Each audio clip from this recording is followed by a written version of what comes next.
3 ans, en 2022, certains clients ont fait le pari d'acheter dans un projet vraiment pas cher à JVC, qui était à ce moment-là un quartier en plein développement. Aujourd'hui, l'appartement est livré, on va le visiter ensemble et on va voir s'ils ont fait le bon choix. Est-ce qu'ils regrettent? Est-ce qu'au contraire, ils sont super contents d'avoir fait ce pari? Suivez-moi, on va le découvrir ensemble. Pour ceux qui ne me connaissent pas encore, je m'appelle Agathe, j'habite à Dubaï depuis 2013 et j'ai investi depuis 10 ans. J'ai fondé l'agence Dubaï pour accompagner les investisseurs étrangers et plus particulièrement européens dans leur parcours d'investissement à Dubaï. Aujourd'hui, je ne vous présente pas un appartement témoin, mais un produit fini. Allez, on y va.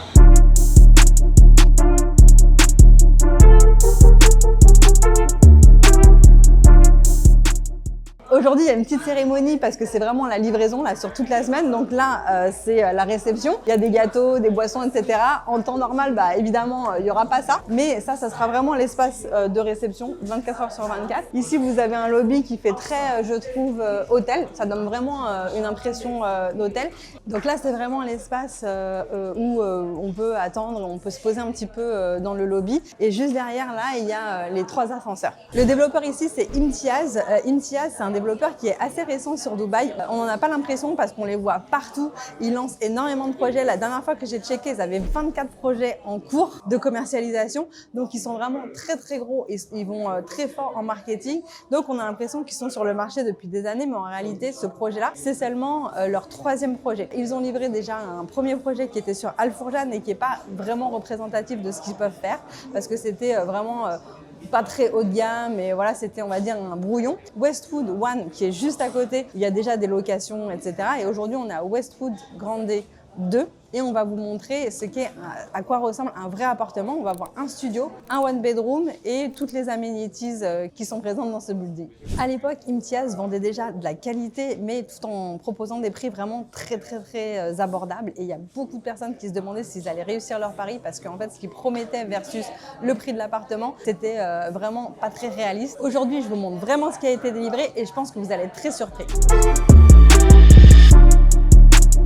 Ça y est, là, on est arrivé dans les étages. Donc là, c'est le couloir. Donc derrière, juste là, on a les ascenseurs. Comme vous pouvez voir, il y a quand même du soin qui a été amené pour apporter un petit peu de diversité dans les revêtements. Donc on a quelque chose là avec un effet un peu cuivre. C'est pas top parce qu'il y a quand même beaucoup de traces de doigts et je pense qu'à l'usage il va y en avoir pas mal. Vous avez là revêtement imitation bois et derrière quand on se tourne il y a quand même un peu de déco, il y a des tableaux, il y a du papier peint. Je trouve que l'habillage des portes c'est assez sympa et les numéros aussi d'appartements avec la sonnette c'est assez classe, c'est pas quelque chose de basique tout blanc.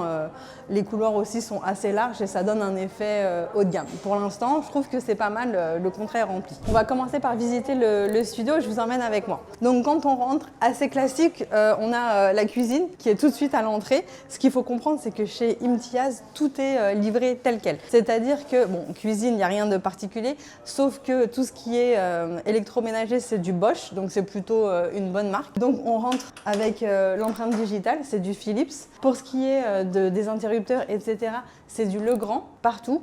Et grâce à cet écran, on peut contrôler les rideaux, la lumière, la clim, etc. Et c'est quelque chose qui peut aussi être contrôlé à distance via une application. Ce qui fait vraiment la différence d'Imtiaz, c'est que ça, en fait, c'est pas un appartement témoin, c'est l'appartement tel qu'il a été livré. Donc déjà, je trouve qu'en termes de taille, c'est plutôt honnête. On a une hauteur sous plafond qui est assez haute et ça donne un effet de volume, même sur un appartement qui est petit comme ça, comme un studio. Et tout est livré tel quel, y compris les étagères qui sont sur le mur, le meuble télé, la télé, les bibelots, la décoration, le tapis, le lit, etc.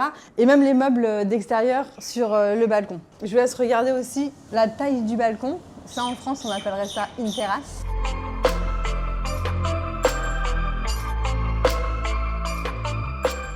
Le mobilier extérieur, c'est assez cher en général et ça a l'air d'être quand même de la bonne qualité. Ils n'ont pas mis des chaises en plastique, etc. Donc je trouve que c'est plutôt pas mal. Tout est intégré, les placards qui sont intégrés juste là. Ensuite, on va aller voir la salle de bain. Et je voudrais aussi insister sur ces choses-là, les décorations murales. Ça aussi, c'est quelque chose qu'on voit énormément en général dans les appartements témoins. Mais une fois que l'appartement est livré, on a juste des murs blancs. Donc je trouve que c'est important de le souligner. Ça fait plutôt classe, ça rajoute rajoute un effet haut de gamme à l'appartement et on se croit vraiment dans un hôtel. Ça fait très finition hôtel, je trouve. Pour vous donner une idée, un studio ici, quand on regarde les dernières transactions qui ont eu lieu sur Westwood One, qui est vraiment le copier-coller de celui-là, on est environ à 60 000 dirhams à l'année pour de la location totalement meublée, mais les meubles faisaient partie du prix de l'appartement. Et sur JVC, en général, on est à 50 000 dirhams pour un studio, donc du coup, on est 20% plus cher que le reste de JVC, du quartier.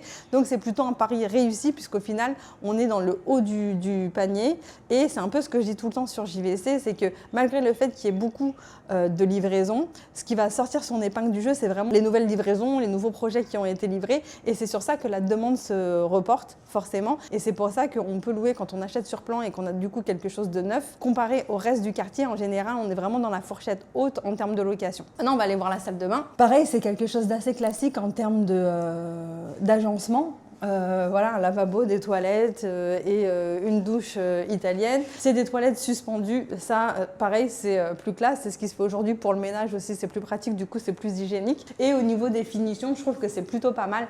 Pareil, on se croirait vraiment dans un hôtel. Il va y avoir des différences sur le carrelage qui est mis ici, par exemple, derrière les toilettes et celui qui est mis dans la douche. Là, on est sur un studio. La douche, je trouve qu'elle est déjà d'une bonne taille. Tout ce qui est robinetterie, etc., c'est du gros E.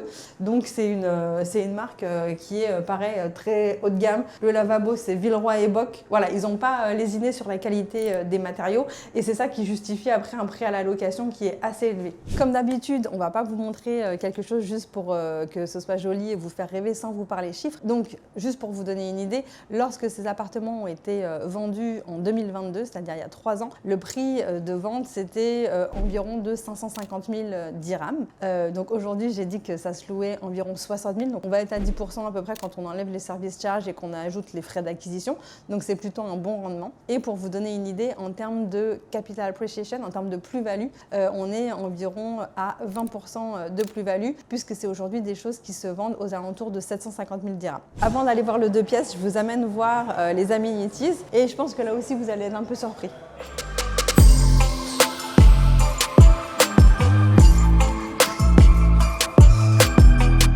Donc là on arrive, on est au niveau du podium et on va avoir déjà un brasero pour les soirées d'hiver où on peut se poser, faire un petit feu. Ici ça va être l'espace pour les enfants, donc on voit qu'on a des beanbags pour se poser un petit peu pendant que les enfants jouent, font de la balançoire, du toboggan, etc. Là ça va être la piscine pour les enfants, donc c'est une piscine qui n'est pas profonde, c'est fait exprès.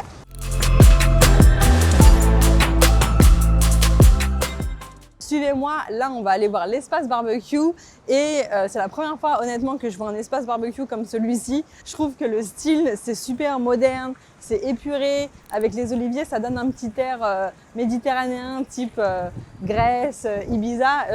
Franchement je trouve que c'est très différent de ce qu'on voit ailleurs et on peut leur tirer notre chapeau pour ça parce que vraiment il y a eu vraiment un effort de design qui a été fait sur ce petit espace. Donc là on a encore une fois un brasero, c'est quelque chose qu'on peut booker en fait via la réception, etc. Là on va avoir une cuisine d'été avec le barbecue, avec une arrivée d'eau pour préparer les plats, etc.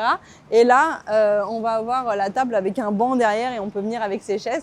Et du coup, c'est les endroits dans les buildings en général où on fête son anniversaire, par exemple, où on fait une crémaillère, etc. Enfin, on peut inviter des amis et c'est vraiment privé. À ce moment-là, c'est privatisé. Vous pouvez faire des fêtes ici quand il fait beau. C'est vraiment top. Ici, derrière moi, juste en face de la barbecue area, vous avez ce qu'on appelle la jogging track. Donc, en fait, c'est un revêtement un petit peu plus mou pour amortir quand on court. C'est pas hyper grand, mais au moins ça a le mérite d'exister. Et au milieu, vous avez toujours des bancs aussi pour se poser l'hiver et pour avoir un espace extérieur en plus de son balcon. Là, je voudrais qu'on insiste un petit peu aussi sur la façade du building.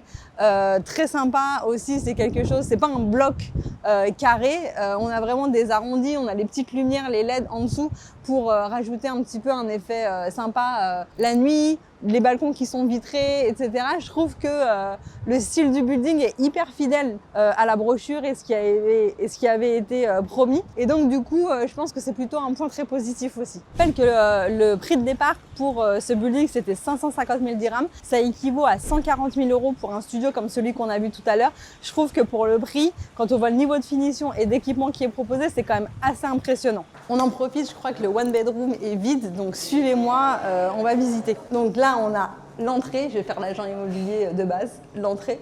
On arrive sur l'espace cuisine avec un îlot central qui est très sympa et dans le prolongement de l'îlot, il y a la table de la salle à manger et je trouve que du coup ça donne vraiment un effet super sympa en termes d'espace. C'est un appartement qui fait environ 70 mètres carrés et honnêtement j'ai l'impression qu'il est plus grand parce qu'on a cet aménagement d'intérieur qui est super bien fait. On a des plafonds qui sont hauts et vraiment en termes de taille, je vais me mettre à l'autre bout, comme ça vous pourrez voir à quel point c'est grand. Vous voyez? Je vais vraiment insister sur la taille parce qu'en général, dans les appartements témoins, on dit toujours ne regardez pas la taille, c'est dans un bureau, etc. Ça a été aménagé, on est là pour regarder le niveau de finition. C'est rare qu'on puisse voir des vrais apparts et je trouve que là, on a vraiment beaucoup de place. On a un canapé là qui permet d'asseoir 5-6 personnes et on a encore beaucoup de place. On a une table basse, un espace ici qui est vraiment grand où on peut circuler. J'insiste sur le fait qu'il y a vraiment tout qui est livré avec l'appartement. Donc ça, par exemple, tous les éléments de décoration, l'étagère, le meuble ici pour la télé, là le meuble télé avec le revêtement en marbre. C'est pas du carrelage, c'est de la pierre. Donc ça, je trouve que c'est vraiment hyper quali. Je vais revenir dans la cuisine du coup parce que je trouve que c'est assez intéressant. Donc pareil, comme dans le studio, on a tout ce qui est électroménager qui est livré avec. Donc là, on a la colonne du micro-ondes et du four qui sont de la marque Bosch. La gazinière aussi, c'est Bosch. Tout ce qui est interrupteur ici, c'est Legrand. La hotte, c'est du Bosch. Et l'évier et la robinetterie, c'est TK. Donc voilà, c'est vraiment que du quali. Et pour le prix, je trouve que c'est vraiment incroyable. Là, on va passer, comme vous le savez, souvent à Dubaï, à l'entrée, on a ce qu'on appelle la powder room. C'est les toilettes des invités.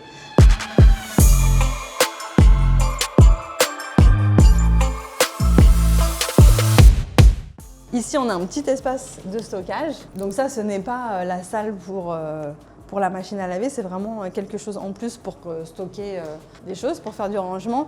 Et là, on va avoir l'espace machine à laver avec une machine à laver Bosch qui est livrée avec l'appartement également. À la chambre, là aussi, bon, classique, hein, vous avez le lit, mais vous avez aussi là la tête de lit, en fait, le derrière du lit avec toutes les prises qui sont masquées grâce à ce revêtement en bois. On a du papier peint au mur, c'est pas des simples murs blancs. Et en face, on va avoir des finitions et des décorations murales, pareil, qui sont, je trouve, très bien finies. Vous avez ce panneau imitation bois, c'est pas du vrai bois, avec les petites arêtes là qui sont faites sur quelque chose qu'on dirait un petit peu du cuivre. Et derrière, vous avez les LED qui font un retour lumineux. Je trouve que c'est très cool et encore une fois, ça donne un effet finition hôtelière. Vous avez encore des rangements ici en bas et une petite coiffeuse avec un miroir en face du lit. Maintenant, on a vu la chambre, on va se diriger vers la salle de bain et de chaque côté de la salle de bain, vous avez l'espace dressing. Donc, j'ouvre un petit peu juste pour que vous voyez que c'est vraiment de chaque côté. Donc, monsieur, madame, chacun a son espace. Et ça aussi, je trouve ça top parce que du coup, on a zéro perte de place pour les placards dans la salle de bain. Là, ça y est, on arrive dans la salle de bain. Là, encore une fois, ici, c'est rare d'avoir deux vasques ou d'en avoir une grande. Je trouve que pour un appartement de cette taille, ça aurait été plus sympa d'en avoir deux, mais c'est un détail, puis c'est aussi, je pense, une question de goût. Tout est livré comme ceci, donc pareil avec les décos, la robinetterie c'est gros, les miroirs sont assez grands. J'essaie de montrer la taille de la douche, je sais pas si ça se voit. En soi, c'est pas quelque chose en fait qui est utile d'avoir une grande douche, mais je trouve que ça donne un effet, encore une fois, hyper qualitatif. C'est pas grand chose, c'est peut-être quelques centimètres de largeur et de longueur, mais tout de suite ça va donner un effet vraiment hôtel 5 étoiles, alors que à la fin on est sur un one bedroom qui a été vendu moins de 250 000 € il y a 3 ans.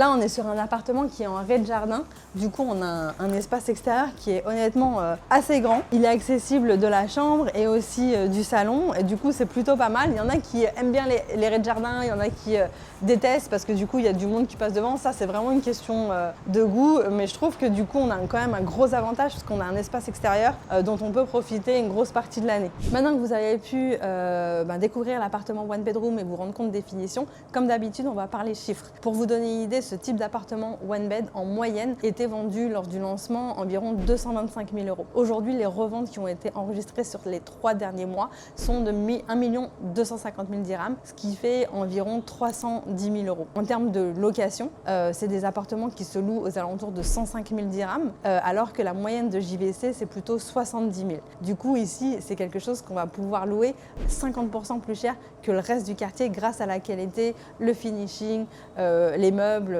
etc. En termes de plus-value, on est aux alentours de 35% en seulement 3 ans. Donc pareil, c'est plutôt pas mal en termes de performance. N'hésitez pas à mettre un petit like si l'appartement vous plaît. C'est plutôt rare dans les buildings à Dubaï. Ici, il y a un clubhouse. Donc, à la différence de ce qu'on appelle les multipurpose rooms qu'on book en général pour fêter un anniversaire ou quelque chose, ça peut être fait ici. Mais vraiment, le but de cette pièce, c'est d'être un endroit où on se retrouve, où les résidents puissent se retrouver. Donc, il y a de quoi faire un petit peu de nourriture. Il n'y a pas non plus, on va pas cuisiner ici, mais on peut réchauffer un plat. Il va y avoir une machine à café. Là, on a la table pour jouer à tout ce qui est jeux, etc.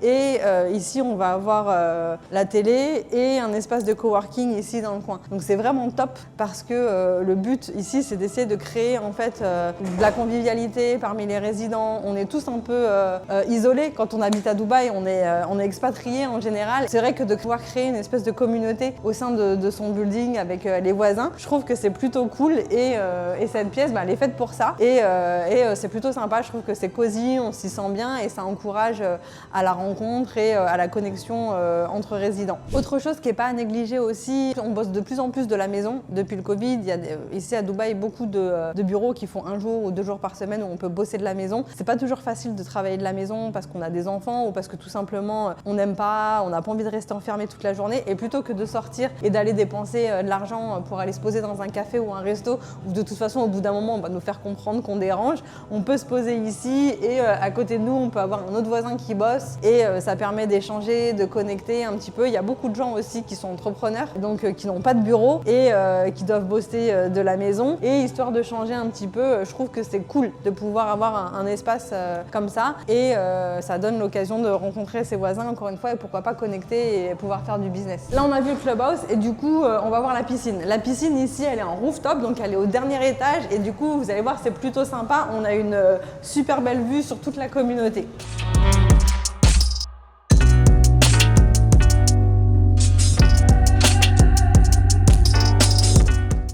Voilà, donc juste derrière moi, vous voyez la piscine principale du building, donc elle est en rooftop. Ce qui est positif, c'est que du coup, c'est haut, il y a de l'air. On est en hauteur, donc il y a de l'air. Quand il fait chaud ici, c'est toujours appréciable.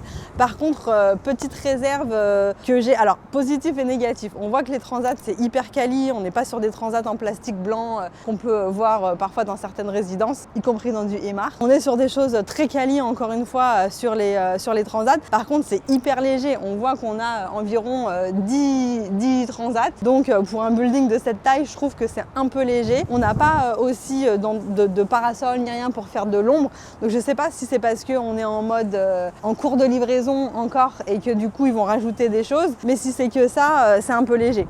Après, ça c'est ce qui me saute aux yeux. Pour être honnête, en tant qu'investisseur, c'est quelque chose qui n'impacte pas du tout la rentabilité. Moi, j'ai vécu dans des buildings pendant des années et il n'y a jamais personne à la piscine. Les gens, ils vont vite fait, mais la plupart du temps, les gens travaillent la journée et le soir, ils font autre chose. Donc, du coup, c'est pas très grave. C'est vraiment un détail, mais je trouve que vu la qualité du reste, ils auraient pu vraiment faire un effort par rapport à ça. J'en profite parce que là, on a une super belle vue. Donc, en fait, je vais vous montrer tout le quartier qui est là. C'est-à-dire les petites maisons et puis le building ici, ce building-là, et puis toutes les maisons qui vont derrière, ça c'est Jumeirah Village Triangle. Souvent les gens se focus sur JVC, sur Arjan, et quand on parle de JVT, les gens voient pas trop où c'est. Pourquoi? Parce que c'est un quartier qui est majoritairement peuplé de petites villas, de petites maisons, et donc du coup il n'y a pas énormément de programmes là-bas, mais ceci dit c'est hyper intéressant. Là ce que vous voyez, l'énorme autoroute, c'est Al Khail Road, et JVT se trouve de l'autre côté de Al Khail, donc du coup c'est vachement plus rapide pour rejoindre la marina. D'ailleurs je sais pas si on va le voir sur la vidéo, mais là ce qu'on voit derrière, là, les buildings qui sont un peu dans la brume en arrière-plan, c'est la marina et donc la plage. Donc comme vous le voyez, on est vraiment assez proche de la mer, on est environ à 15 minutes, donc c'est plutôt un endroit sympa. Ici, JVC, JVT, Arjan, qui sont dans un mouchoir de poche, ce sont des endroits sympas et hyper connectés pour se rendre un petit peu partout à Dubaï. Et enfin, la salle de sport est là. Alors vous allez me dire ce que vous en pensez, mais moi, grosse déception sur la salle de sport. La piscine, c'est quelque chose honnêtement qui n'est pas ultra fréquenté en général par les résidents. Par contre, la salle de sport, c'est vraiment un endroit où la plupart des gens vont tous les jours ici, même si c'est juste 20 minutes, une demi-heure. Et là, c'est vraiment ultra petit, quoi. Il y a deux tapis de course, bon il y a les poids, hein, pour ça il y a tout ce qu'il faut, mais il n'y a pas du tout de place, quoi. En fait on est vraiment collés les uns aux autres. Ok, en soi on peut travailler tous les groupes musculaires je dirais, mais vraiment quand vous êtes 5 personnes là-dedans, je pense qu'on a l'impression qu'on s'entraîne sur son voisin. Je trouve que c'est léger pour un building de cette taille. Quand on connaît vraiment les habitudes des résidents à Dubaï, la salle de sport c'est un must, et ça par contre ça peut être quelque chose qui peut freiner des futurs locataires quand ils voient la salle de sport et qui se disent bah non là je me vois pas du tout m'entraîner ici, il va falloir que je me prenne un abonnement pour une salle, et c'est vraiment un tout petit truc qui peut freiner une location. Ça y est, maintenant que vous avez tout vu, on va redescendre et on va faire un petit débrief sur tout ce que vous avez vu. Je vais faire une petite synthèse. On va pas passer par les parkings parce que ça montre pas un grand intérêt, mais petit rappel, à partir du studio ici à Dubaï, tous les appartements sont livrés et vendus avec une place de parking. Ça y est, on a terminé. Du coup on va faire une petite synthèse de tout ce qu'on a vu. En termes de points positifs, déjà il y a le quartier, on est sur JVC, c'est un quartier maintenant qui est très développé et très recherché par les locataires. Encore une fois, on n'est pas sur une prime location, c'est pas du downtown, c'est pas du marina, mais pour une tranche de la population qui est classe moyenne, c'est un des quartiers qui performe le mieux à la location. Donc on est dans un quartier qui est très performant d'un point de vue locatif. On est avec un développeur Imtiaz qui certes débute et n'a pas livré 1 million de projets sur le marché, mais quand on voit la qualité de ce qu'il délivre, ça a été un très bon pari il y a 3 ans, mais c'est aussi un très bon pari pour l'avenir. Ce qu'il faut vraiment comprendre, et ce sur quoi je veux insister, c'est que Imtiaz n'est qu'au début de son développement. Aujourd'hui, ils ont lancé énormément de projets, notamment sur Dubai Island, et qu'on ne sera pas du tout sur la même qualité. Quand on voit ce qu'ils peuvent délivrer sur des appartements où on est sur un studio à 140 000 € et sur un 2 pièces à 225 000 €, on ne peut que imaginer ce qu'ils seront capables de délivrer dans un endroit premium avec des prix qui représentent plus du double de cela. Alors au niveau des points négatifs, encore une fois je l'ai dit, je trouve qu'il y aurait pu avoir un effort supplémentaire sur les équipements de la piscine et sur la salle de sport qui est vraiment minuscule, mais encore une fois c'est de l'ordre du détail. On voit que ça affecte pas du tout la location de cet appartement parce qu'on a beaucoup de transactions qui sont survenues sur les 3 derniers mois, et on voit que les prix sont très élevés, qui sont entre 20 et 50% au-dessus de la moyenne du quartier, donc c'est très positif. Et enfin, je vais conclure avec quelque chose qui est très important à comprendre, c'est qu'aujourd'hui des studios à 550 000 dirhams ou des one bed à moins de 1 million de dirhams sur JVC avec ce niveau de qualité, ça n'existe plus. Ce sont les prix d'il y a 3 ans, et il y a 3 ans, quand les gens ont investi sur ce type de produit, ils n'avaient pas du tout l'impression de faire un coup de fusil, et les prix ont explosé depuis, et les prix vont continuer à exploser encore davantage sur les années qui vont venir. Donc il ne faut pas chercher des prix comme ça, il ne faut pas rester bloqué sur les prix du passé, mais en investissant aujourd'hui sur des prix du marché, on est en train de faire aujourd'hui le coup de fusil dans 3 ans, quand un studio ça ne coûtera plus 700 000 mais ça coûtera 900 000 dirhams.